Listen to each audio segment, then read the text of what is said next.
Cette semaine, j'expose avec Cathy Beauvalet dans une galerie. Une exposition qu'on a nommée Parallèle parce qu'on se connaît depuis nos études aux arts décoratifs et on partage toutes les deux le même goût pour le croquis sur le vif.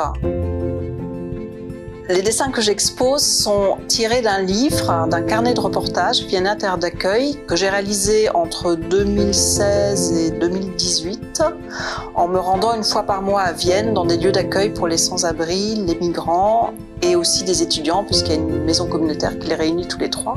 Je voudrais vraiment garder une trace de ces lieux, de tous ces gens, et j'ai pris une année sabbatique pour me rendre à Vienne régulièrement pour m'immerger dans ces lieux et dessiner et écrire ce carnet. L'ouvrage que je présente s'appelle Dessine-moi une maison. Il est lié à la Maison de la Culture de Bourges. C'est la première maison de la culture en France. Quand il s'agit de refaire cette maison, de la rendre aux normes, qu'elle soit plus pratique, on s'est rendu compte que c'était impossible. Il a fallu refaire une maison de la culture. Donc la question c'est pourquoi refaire un théâtre? Il a fallu garder des traces de ça. Le directeur de la Maison de la Culture, Olivier Atlan, a demandé de faire des chroniques, un espèce de carnet de bord, et si possible un carnet de bord dessiné.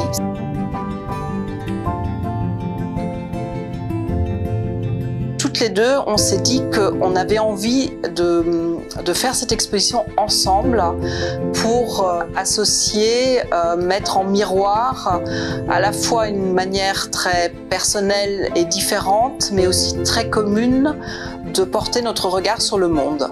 C'est vrai que j'insiste beaucoup sur la différence entre l'illustration et ce qu'on fait. L'illustration étant quelque chose de plus mental et nous, on est vraiment dans l'émotion. On est sur le moment, sur le vif et c'est vraiment ce qui nous rejoint. Le dessin permet de communiquer autrement que par des mots.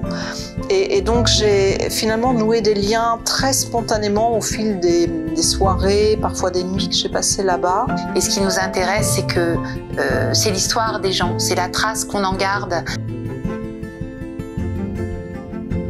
À chaque fois que je publie un livre, je fais une exposition parce que j'aime bien que les gens voient les originaux et souvent les originaux sont quand même nettement plus grands. Ces dessins, même s'ils sont encadrés d'une manière isolée, mais ils font partie d'un tout. Ça me permet aussi de faire une petite scénographie.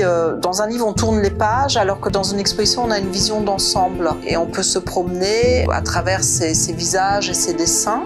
Donc c'est une image qui raconte une histoire.